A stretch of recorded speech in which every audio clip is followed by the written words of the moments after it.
நண்பர்கள் அனைவருக்கும் வணக்கம். இன்னைக்கு நம்ம இந்த வீடியோல தமிழகத்தில் 50,000 ரூபாய் இலவச மானியம் பெறலாம் என்ற அறிவிப்பு வெளியாகிருக்கு. ஸோ அதை பற்றி தான் இப்போ நம்ம பார்க்க போகிறோம். இன்றைய காலத்தில் ஆடு மாடு கோழி வளர்ப்பு தொழிலை பலரும் ஆர்வமாக செய்து வருகிறார்கள். விவசாயிகள் உட்பட பலரும் கூடுதல் வருமானத்திற்காக இது போன்ற வளர்ப்பு தொழிலில் ஈடுபடுகிறார்கள். நம் நாட்டில் உள்ள விளிம்பு நிலை விவசாயிகளுடைய வருமானத்தை பெருக்கிக் கொள்ள ஆடு மாடுகள் முக்கிய பங்காற்றுகின்றன. இவை இறைச்சிக்காகவும் பாலிற்காகவும் வளர்க்கப்படுகின்றன. இதற்கான தேவை உலகம் முழுவதும் அதிக அளவில் இருக்கிறது.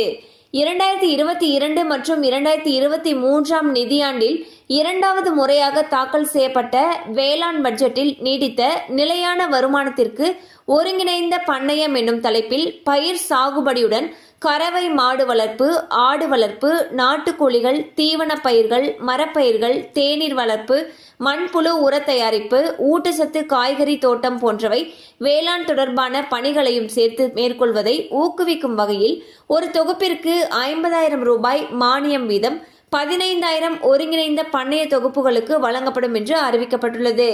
அதாவது ஊடு பயிர் அல்லது வரப்பு பயிர் சாகுபடிக்கு 5,000 ரூபாய், கறவை மாடு அல்லது எருமை மாடு ஒன்று வாங்குவதற்கு 15,000 ரூபாய், 10 ஆடுகள் வாங்குவதற்கு 15,000 ரூபாய் வழங்கப்படுகிறது.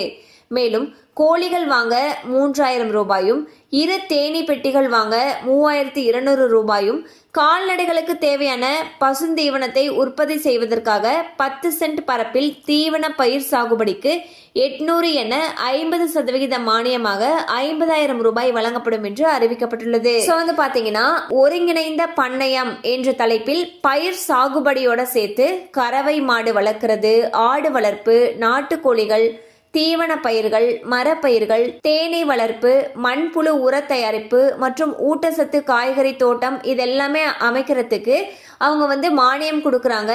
50,000 வரைக்கும் மானியம் தரதாக சொல்லியிருக்காங்க. தேவைப்படுறவங்க உங்களுக்கு அருகில் இருக்கக்கூடிய வேளாண் கலைத்துறையை அணுகலாம்.